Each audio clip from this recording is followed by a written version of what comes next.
All right, hello everyone, and welcome to our special guest today. We have a artist who is coming to talk to us about her new solo showcase and exhibit. It's called. Can you say? Mangwenya. Mangwenya. I didn't want to chop it up, so to make sure I said it correctly. But welcome, everyone. Thank you, Handi, for being with us today. Before we just jump into this, can you just tell us in the audience who is Handirubvi Herring? Who am I? I am a woman. I am a mother. I am an artist. I'm an educator. Okay, awesome. Okay, so I want you to tell us and walk us through that first moment or experience where you realized that art is me. I am art, and this is something that I know that I want to do, that is carried through my spirit, and I want to also share it as a gift with others. Well, I believe that my introduction to art was pretty innate. I do come from a family that is artistically inclined, but I would say that even though it was something that was hereditary, that was passed on, it was something that's already embedded in the culture that I grew up into. So if we have bowls, the bowls are very artistically made. If we have, preparing firewood, there's a certain art to preparing the firewood. So I would say, I can't really pinpoint when I decided, oh, I'm an artist. That's just what my environment was. Okay. And that's kind of just something that I've always been exposed to, whether it was, going to, I don't know, going to church and hearing, people sing hymns, or another one is even funerals, like how funeral processions are done in my culture, where there's a certain rhythm or performance, not necessarily a performance, but just culturally how we have meaning to the things that we do.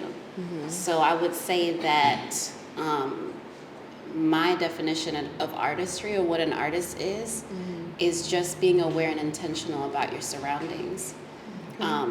And the beauty of seeing things as art, which in my language, I don't even think we have a word for art. We have a word for creation, but we don't have a specific word for art. So I think us as all Black people, we use creativity to function and to move and to be who we are. So it's like everybody, most of us in our culture have rhythm, but there's no explanation as to where that rhythm came from.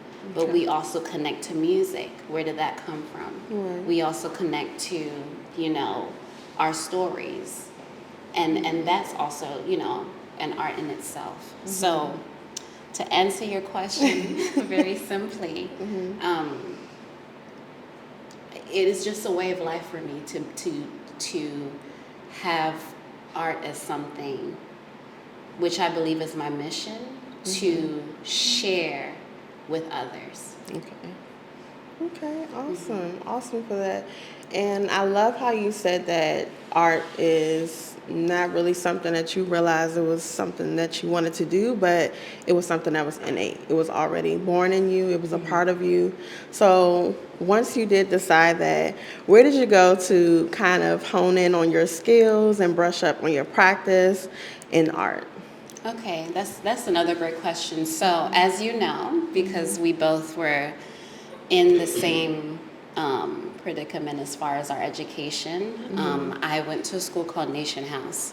And Nation House downplays, it is an African-centered school, but it downplays the fact that it is a performing visual arts school. It is So very creative. meaning, if we were to learn mathematics, it would be in song. If we were to learn about our history, it would be in song. So I would say that innate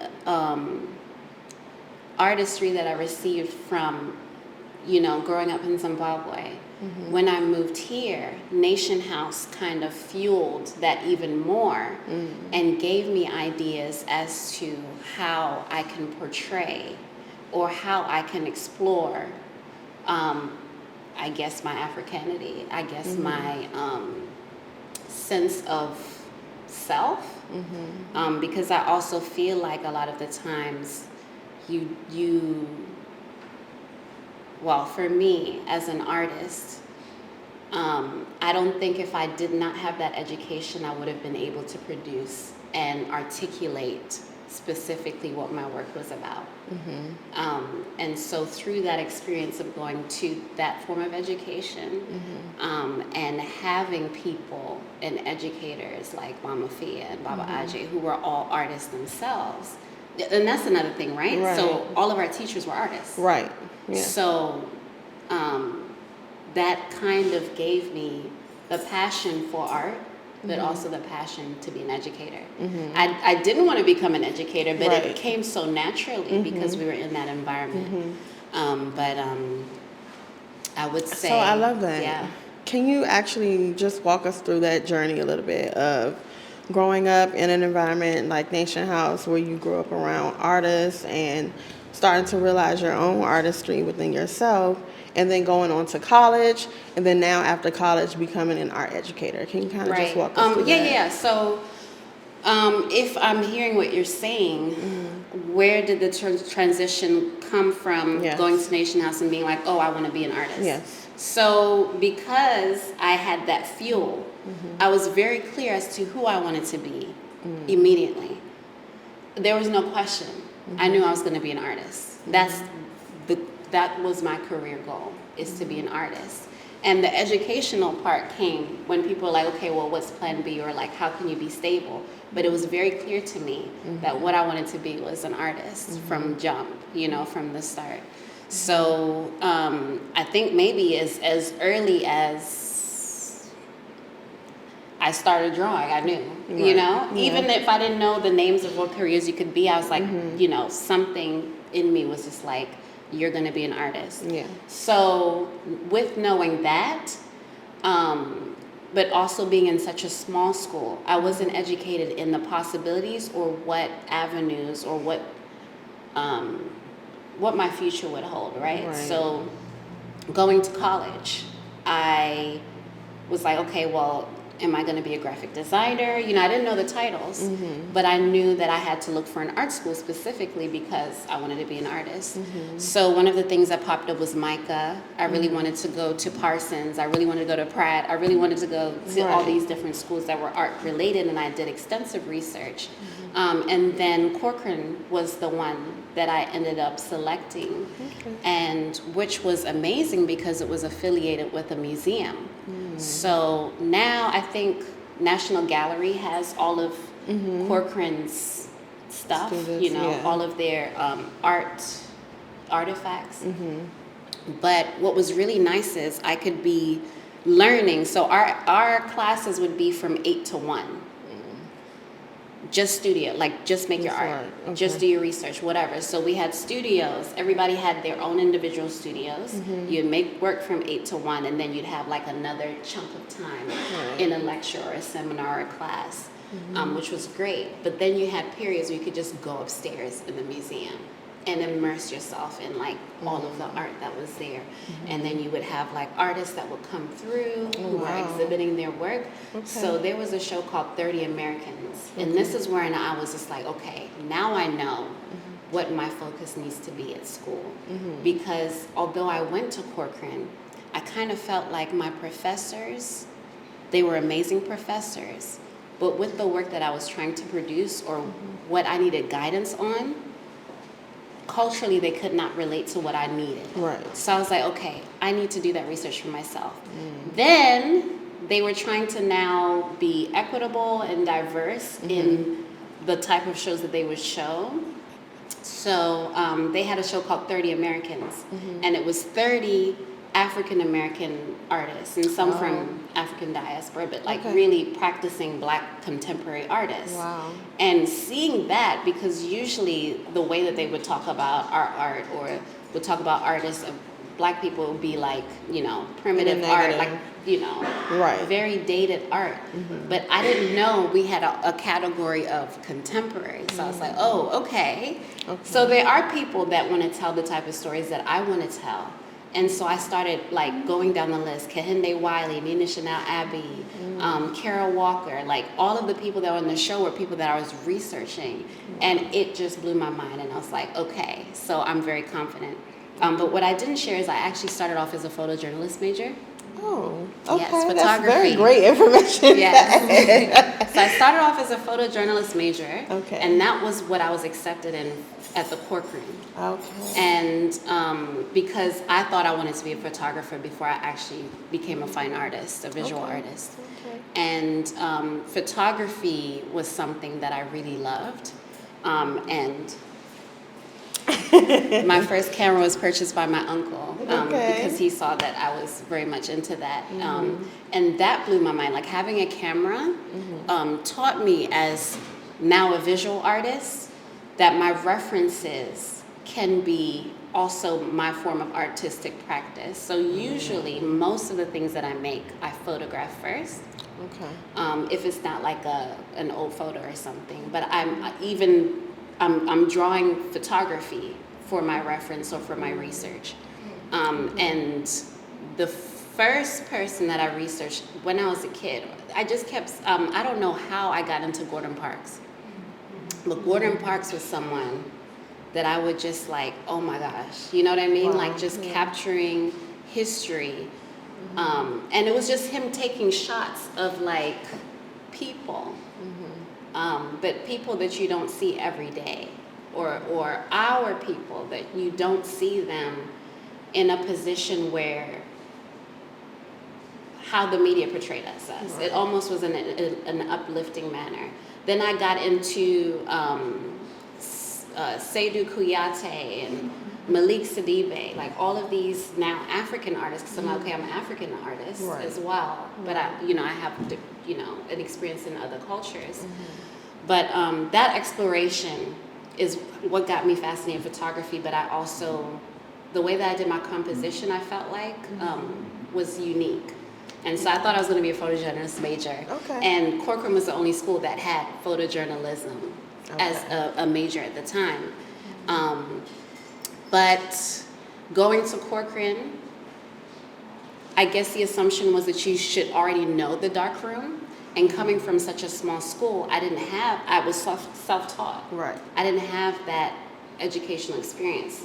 So there was so much anxiety in asking people in a predominantly white institution where there was like one person that worked there. They were like, oh, you don't know this? You know what I mean? So it's like an intimidation for me. But I knew I liked to draw. Right. But I also didn't know the titles of the different majors. So I thought I was going into fine art photography when I switched my major, and I went to fine art.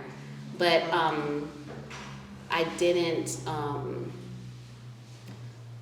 feel like that was a bad thing, because with fine art, I did everything. Okay. And that's where I found like my interest in painting. I didn't know how to paint before I got into like the end of my sophomore year is when I started painting. Wow. Yeah. So you've moved from photojournalism to art and then painting, drawing, and so then so drawing has always been my strength. Okay. And even before the photography, drawing has always been my strength because I just like to draw. But really, like painting, I didn't like color. I like to draw in black and white. Love that. Yeah. I love that. So ended up majoring or doing a dual program as an art educator. Okay. Because, I always felt like I've had to have a plan B, because I'm like, okay, what's the consistency with this? But I still felt like I still need to practice as an artist. I think both are important. But yeah, that's how I got there. I love that. And that journey, honestly, you took us through so many different weaves and roads, because just how you have come to where you are right now speaks volumes to your foundation. And I heard a lot of you talking about Nation House, where you grew up, that was very close-knit family, community, African-centered, and then being jolted out of your comfort zone into a predominantly white space where you had to define your own art and you had to find your own voice. And so as you're moving into art education, you are an art educator, thinking about your own experiences, how do you infuse that into the classroom? Making sure that all of your students feel seen and also are given the tools and resources to find their own voices as they are creating art as well. Well, I want all my students to feel like how I felt when I was in school.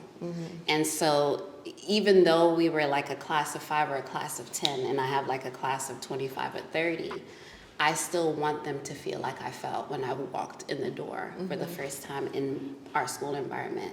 And so it's innate, right? Because you see what teaching can look like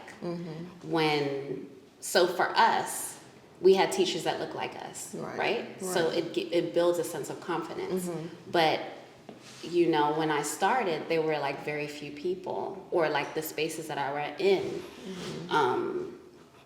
you know, where you would see visual artists that look like us, or, you know, so it was important for me to recognize and to acknowledge someone as individuals, you know, first. So yeah, I guess so. But I would say that I'm not doing most of the inspiring when I'm teaching. I think the kids inspire me in my artistic practice. Because I also felt like if I'm going to be an art teacher and I'm not making work, then what am I trying to teach the kids? Or what example am I going to give to someone who is artistically inclined, but it's just like, oh, well, you know, I just had this art teacher, but that's it. You know, like I want to be able to say, you can do this, you know, you can do that. And so I'm very grateful for my artistic journey because I am a practicing artist. I have been an art educator. I have been a curator. Like I've been able to navigate and be able to say, maybe I'm not successful, my name is not out there, but I could be confident in saying that I can pretty much do most jobs that are art related, you know, and do it well because I've researched or have, you know, been able to network in our art community because the DC, Maryland art community is very small, so it's pretty nice to be able to have that. I love that, and that brings me to a great segue to talk about your first solo exhibit. As an artist, you talked about your journey, you've talked about all of your different missteps, challenges, and just trying to redefine who you are as an artist. What works best for you, what feels comfortable. And here we are today now where you have your first solo exhibit. Can you just first talk about the inspiration behind that project? So this is my 10-year anniversary from graduating from college. Oh, yeah. I feel so old saying that. I feel really old saying that. But We are getting up there. I've always wanted to have an art exhibition, but I've never felt ready. And I don't think any creative person is ever ready. No. Would you agree? Yeah. You don't feel like you're at the point where you've matured enough to be like, you know, now I'm going to be, you know, the Gordon Parks of whatnot. But it was important for me. Like I've been working as an artist and practicing as an artist for a long time, but I can't say I'm one of those artists that is showing on a constant basis and, you know, out there. And because you have now social media, right? Where it's just like before there wasn't that, but this urgency of feeling like you have to be seen in everything and you have to follow. So I've never really wanted to be, I wanted to do it when it felt right. So what felt right to me is, okay, I've been out of school for this amount of time. I've done this research for this amount of time. I've listened and observed other people around me for this amount of time, quietly, trying to figure out, okay, I see what's happening there, but what is it that I want to say, and what do I want to create? All right, so 10 years into my anniversary of graduating, I felt like, okay, I have to start at some point. I may not get it right, but I have to start. That was, for me, I felt like, okay, I've had enough time to be quiet, but now it's time, because I feel like now I've had more practice with painting. I've had more practice with exploring the type of things that are my strengths. So I'm obsessed. I don't know if anyone has noticed through the journey of my work, I love lines. And so they could be a crosshatch somewhere, but there's always some sort of lines happening. Even if you look close, the detail is there, but I just like line work, or that's just how I start my work. But I've also have been very intimidated in making my work, because the work that I actually want to do is personal. But I had a conversation with myself and I said, you know what?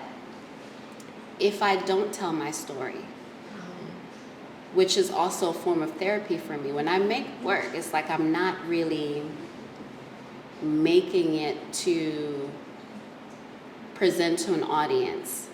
When I'm making work, it's because I'm feeling something, or I want to release something, or I'm going through something. That's what I make my best work. Not just pure entertainment. There's a purpose behind it. Well, I just got into therapy this year, but I just was not for it. Gotcha. But my sense of meditation, or my sense of clarity for like just getting over something, is making art. Okay. Because art won't judge me. Art holds my secrets. And someone, without asking me or interviewing me, cannot know the meaning or the actual meaning of what's happening, but they can see something and resonate with it in their own way. You know, art is subjective. So, but anyway, I was just like, okay, I know my story is personal, but I'm also afraid to hurt feelings. That was the big thing. I'm afraid to hurt people that I love's feelings because it's a personal story. So personal. But I told myself, if I can't tell my story, what am I releasing? I'm not releasing anything. It's a form of therapy, but it's like, am I holding those traumas, or am I holding those troubles within me, or have I released it? So I felt like, okay, if I put it out there, it's not hiding in my closet and no one's seeing it. You know, it's still sitting with me, but if I put it up, I've let it go. So maybe that was the scariest part, letting go. it is. Yeah. But now I'm ready to let things go, because I also felt like I have a child that I'm raising. Right. So if I'm holding those things in the closet, which is also within me, what am I projecting on him? Yeah. And what am I teaching him about bravery if I'm not brave enough to face my traumas? Wow. That's amazing. So that's where we're at. That's amazing. So this really is like, I want to show my work. Right. I want people to know my name. Yes. But really, I'm about to bear there's my personal stuff part. in me that I have to let go. It's time. I love and it. I think it was also time for me in May around my wedding, because it was the best day of my life, but it was also the worst day. You know, it was the worst moment, because I felt alone, and my vulnerability is aloneness. I never want to be alone, but that's always the fear of feeling unwanted, unseen, alone, not enough, mistake. Wow. So I was just like, okay, if I do not let it go, y'all will find me in a mental institution. No, right. Honestly, yeah. Honestly, So because that's where we're at with that. And I was just like, okay, I'm 33 this year. We're not doing this anymore. Right. And I'm not apologizing for my story. And I'm going to say my story. So that's where we're at with that. I love that so much. I love that. And you know what? Most of the beautiful work that we see that becomes popular and famous is coming from pain or some sort of experience or some lesson. Yeah, but that's why a lot of artists, all of us are drug addicts for a reason. Exactly. But that's what I'm saying. You have the other side of it where, okay, you have this gift that's innate. Use it to help you heal. And you'll be surprised that in you trying to heal, you're also healing others. So Let me tell you how fearful I was to do this exhibition. Whereas when I was making the work, I was like crying, shutting down. I had a panic attack for the first time. Wow. But it's like, you know, it's pretty, but it's like what the work that I'm making, there's meaning behind each piece. And it was very tough for me to get this up. But I know I know it was time. Yeah. I love that. I know you've been kind of dancing around it a little bit, but can you just tell us, I know you don't have to go into too much detail because I know you did share a lot of it during your open reception, when this exhibit first opened. But can you just tell us a little bit about the story? The story. No, I'm happy to tell it again because it's a new audience. Okay. And so what is the new story? faces. Yeah. So Mangwenya. Mangwenya is the Shona translation for female crocodile. And so in my culture, we have things that are called totems. And totems, I would say, is equivalent to Native Americans having like spirit animals. But on a deeper context, it's about us being able to identify ourselves. Whereas pre-colonial times, there wouldn't be last names. You wouldn't have a last name, but you would affiliate yourself with your family totem. Wow. And so my family totem, and the family totems go by paternal side, so your father's side. Okay. And so my paternal totem is Mangwenya the crocodile. And you need tissue? No, I don't need tissue. Okay. So, wow. It happens every time that I bring it up. It's going to. Okay. You said it's a deep personal story. It's going to hit you every single time. Yes. This is your release. So release. You know, when you try to... Tissue, please? No, there's no sure? tissue. Okay. When you try to... Because for me... I also have the fear of sharing my story because I feel like everyone has a story. So why is my story special, right? But then on at the art exhibition, that it was humbling to see in what you're saying is that sometimes you can think that you don't want to share your story, but you don't know how other people who may not have the same life as you resonate with that story because they have something similar that they connect to. So yes, okay. Yeah. But my parents had me quite young, so they were both in high school when I was born, and so which meant that my mother's mother had to protect her child, and made the best decision and the best choice for her to be able to fulfill her dreams and her goals. And not be in the space of worrying about this, right? I mean, this is Africa. Maybe things are not as traditional as it happened, and people are going to judge. So I feel like it was my grandmother protecting my mom from outside noise, and made the choice for her to continue her passion, which is to go to school. And so for the first 7 years of my life, my grandparents raised me. Wow. And my dad was never in the picture.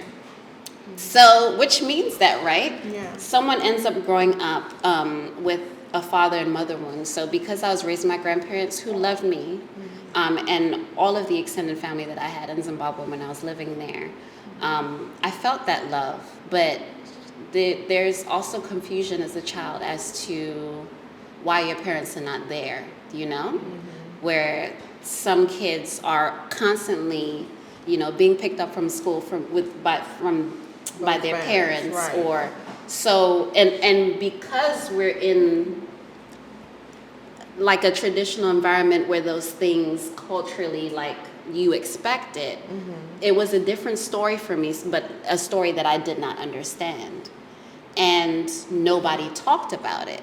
So, my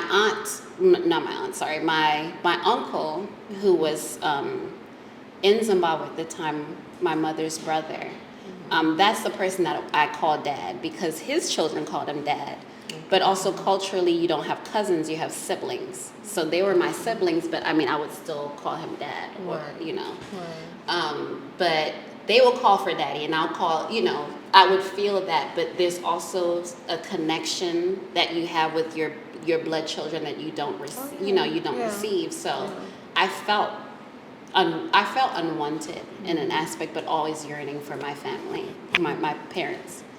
But in 1999, I moved to the States to reunite with my mom. So I ended up living with my mom. And you were how old? 7. Well, 8. 8. Yeah, because I'm now doing the math. 1999. Right. Yeah. So. Okay. But coming here was also new for me and fresh for me because it was a new space. I had, so since I was 2, my mother's sister lives in London, so I would, be familiar with that space. And during summers, from the time that I was 7 to 17, I would also continue, spending 2 to 3 months at a time in London. But here was different for me because my idea was that I was going to be with mom and dad, or the idea that was possible. Right. But it wasn't what I anticipated. But things ended up changing. My mom married, and I'm now affiliated with a new family. But even with that, I've always longed for my dad. Right. That's always been something that has been on my mind, but always confused as to why don't you want your, I look at my child now and I'm like, he's the best thing I have. Right. So for someone to turn their back, it's like, what's wrong with me that I was this bad for you to just turn your back on? But then also that mind F, where it's like, it's not him that's the problem, it's me. So I've always constantly blamed myself for my existence. Wow. And that's hard. Yeah. That's really hard. So it's like, people think you're shy or you're reserved, but it's really feeling like you don't want to take up too much space, Wow. because your existence is not confirmed or justified, or what is it called? It's not valued? Reassured. Yes. I think children, as they're growing, need reassurance. But you may think you're giving the child reassurance, but it's like, no, I need reassurance from my dad to make sure that he didn't leave because I wasn't enough, and because that I'm not a mistake, because, Yeah. they were teenagers. Yes, we get it. But it's like, okay, but am I that bad that you just couldn't deal with facing me?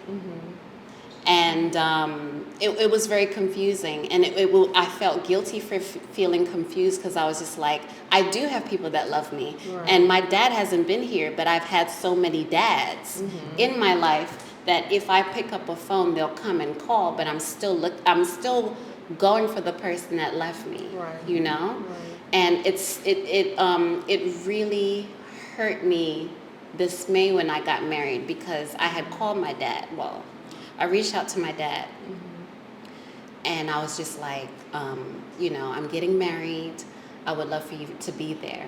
And this was like the second time that I kind of had interaction with him, because when I was 18, I was like, I'm going to go see my dad. Right. I could do it because, without like, so that was fine.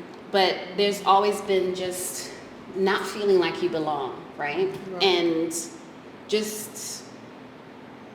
It was okay, right? But I was getting triggered because when I met him when I was 18, it was as if he was in my life my entire life.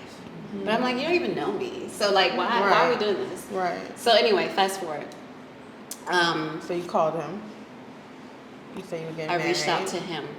And it had been years since we've communicated, because he can pick and choose when he wants... and that's another thing, right? You can pick and choose when you want to show up, to be there. Right. So then that is another thing that triggers me, because I'm like, I'm not enough. You're telling me that I'm not enough. Right. And that is something, I don't know how to articulate that to someone who hasn't had that experience before, because you just want the person that has the same blood as you. I don't know. Anyway. To want you and want to be involved in your life. So reached out to him in May, and he was just like, no. Basically, I'm not coming because I don't want to deal with drama. And for me, I was just like, the only thing that had nothing to do with monetary anything, right? Because for me, I was in college struggling, and he'd be like, sending me this thing. And, that's how we stopped talking, because he was just like, you're always asking me for money. So I was like, okay, thank you. Wow.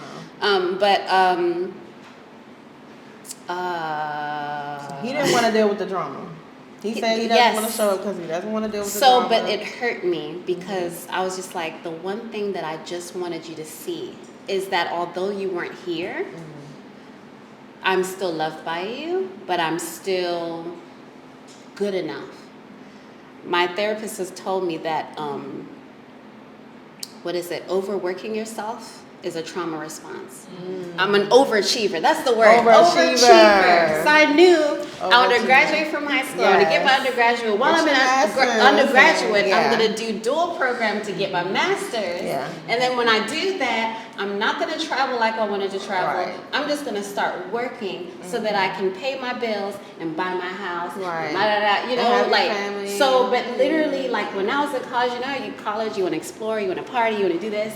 I was studio, book, sleep. No, studio, book, work, sleep. Studio, book, work. Like I didn't do anything because I was like, before I enjoy myself, I need to be about my education. You know what I mean? Like I'm just like perfection. Right. And then the perfection came with people pleasing. So I very rarely say no. If somebody steps or crosses my boundary, I don't say no.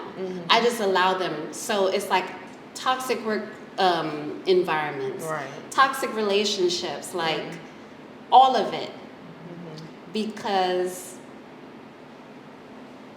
I can handle it. I'm an overachiever, or like I would rather someone be a priority than myself because I already innately felt unwanted. But it's like, I'm gonna show that I'm perfect by doing and receiving, certain energies, but it's like the last person I thought about was myself. I don't know.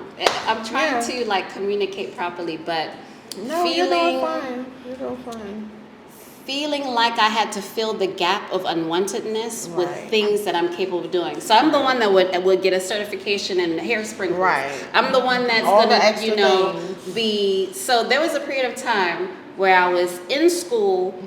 I would finish school at 8 p.m., go to my job from 8 to 3 a.m., and then in between that, I somehow managed to like do commissions for people. So I've always been able to like make money as an artist, but it's like also may happen. My dad was like, no, but then I was like, shit, I'm tired. Right. I've worked myself so hard that I have no energy left. I'm tired. I don't want to do art commissions. Right. I just want to make work. Right. I just want to release and do my personal stuff. I don't want to do anything, It got to that point where I was just tired. I was just tired of like pretending to be something that I just felt like I needed to be accepted or to be wanted or to be enough or to not be a mistake or feel that. And I was just like, no, I don't want to do this anymore. Right. And I felt that when I was pregnant with my child. Wow. Because even being pregnant, I worked from 11 to 11.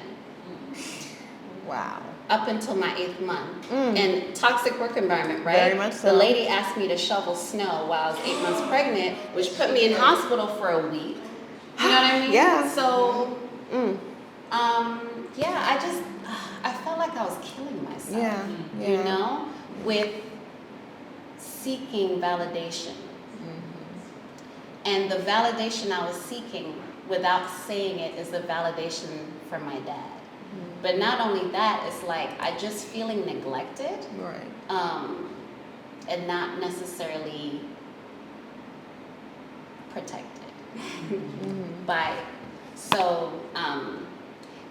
Just a lot. And I was just like, you know what, 10-year anniversary, college, but also I got to get my SHIT out. Right. So then what became the turning point? I'm hearing your story, I'm hearing your challenges, and where you are now, what is the turning point in this? Have you mended your relationship with your dad, or you now have your own family? You were talking about you have your own child to worry about, not passing down those same traumas and stress. So what has become the turning point for you in your journey now, realizing that? Well, to summarize it, it's not about him, it's about me.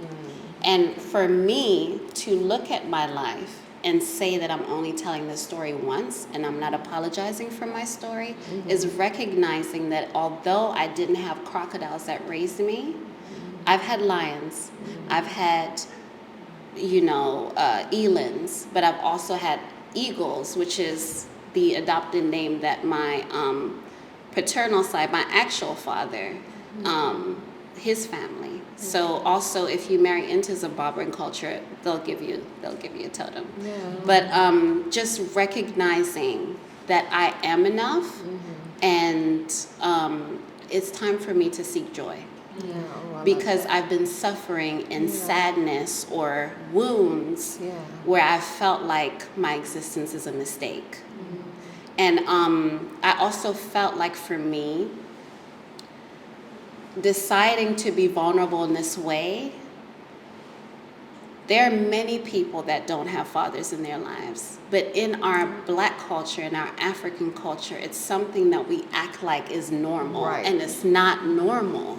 It is not normal. Right. And it trumps the confidence in children. And it trumps the ability for children to feel like they are capable of fulfilling their existence in this world without having to please people, without having to feel like they have to overdo themselves. But also the narrative of allowing someone to turn their back. Right. That's a choice. Right. But I think people should be locked up for that. Absolutely. Because the damage you do to the innocent You don't understand. is not kind. Yeah. And I wouldn't want to use the word resentment. I wouldn't want to use the word disgusted or evil. I don't want to, because I don't know. I don't know his story. Right. I started off saying everybody has a story, right? So with me healing, and with me now in active professional support, Right. I'm realizing that we all have stories, and everybody goes through a journey, right? Where things may not go as planned. I don't know what is in his thoughts, but I know that the thoughts that I've had about myself and about who I am have not been conducive to me excelling in my purpose on this earth, to the best of what I'm capable of. And that's not saying career, but with day-to-day connection with people.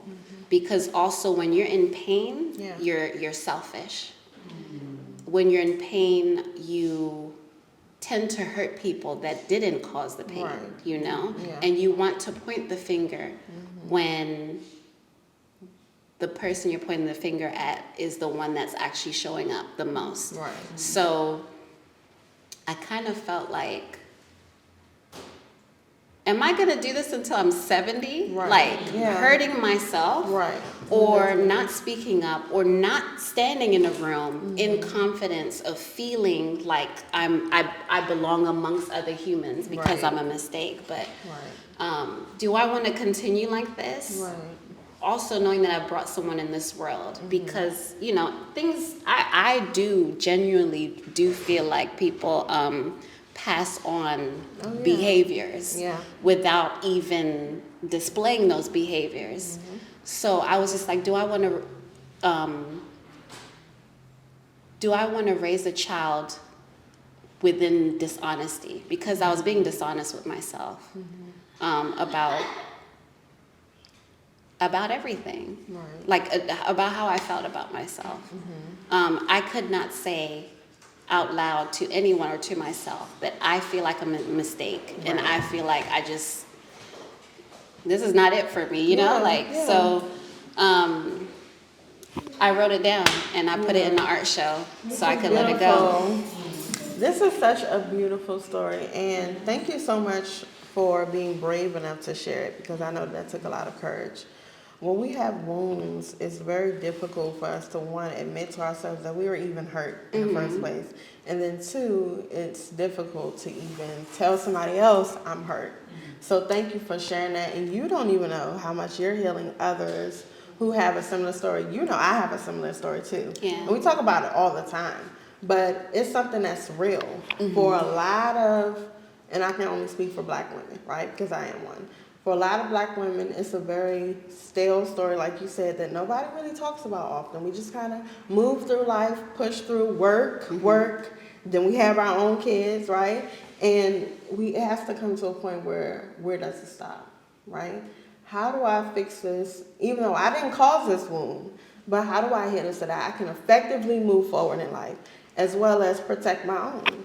So thank you for that journey. I do want to know, because I'm curious, did you have any piece that was the most challenging as you were creating this story?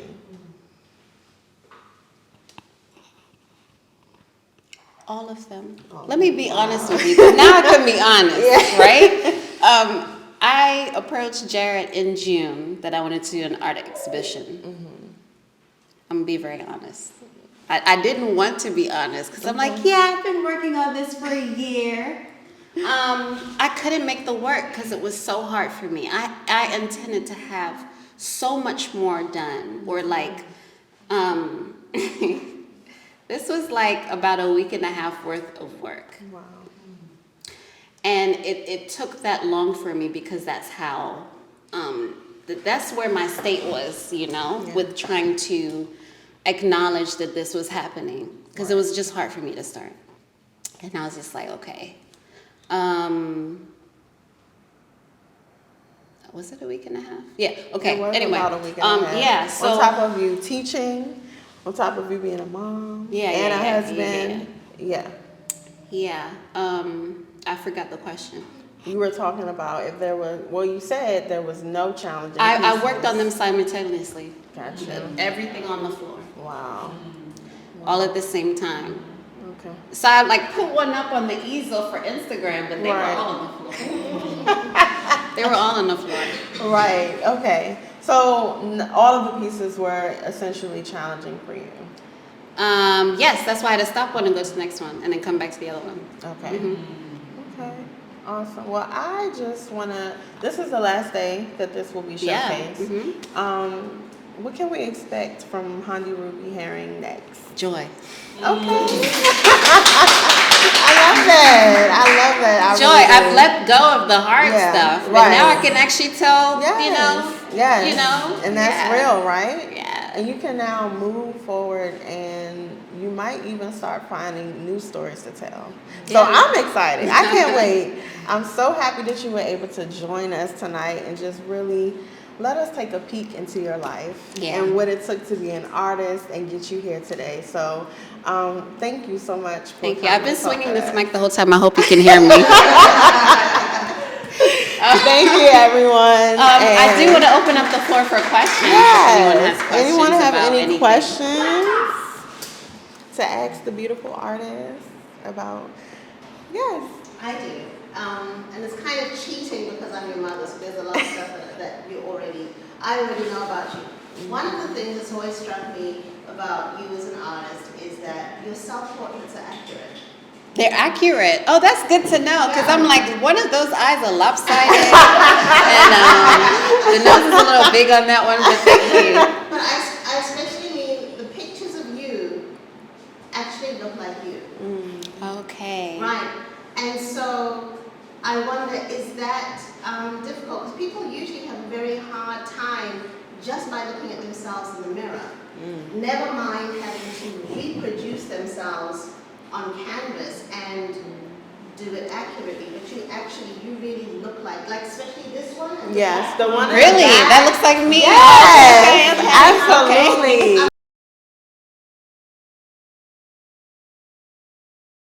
Okay, I'm extremely terrified of birds. Yeah. But then I'm like, am I fearful of them, or there's something else? I don't know. Right. But when I'm around things with feathers and beaks, I feel like, like when you have really, really bad turbulence, that sensation, I think that's what they define as anxiety, or like, there's something dangerous.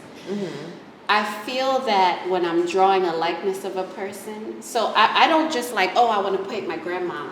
I feel that I need to paint my grandma, or I feel that I need to paint this person, only when it looks accurate. Because I've had portraits where I've missed the mark, but when it actually is like one of those, I feel turbulence. I feel that sense, and I don't know if it's anxiety or if it's something else. Is it spiritual? I don't know. Am I, catching the spirit? I don't know. You might be. I don't, but I feel like if I need to do this for this person.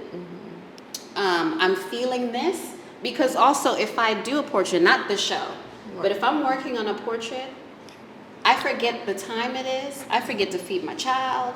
I don't go to sleep. I finish my piece that day.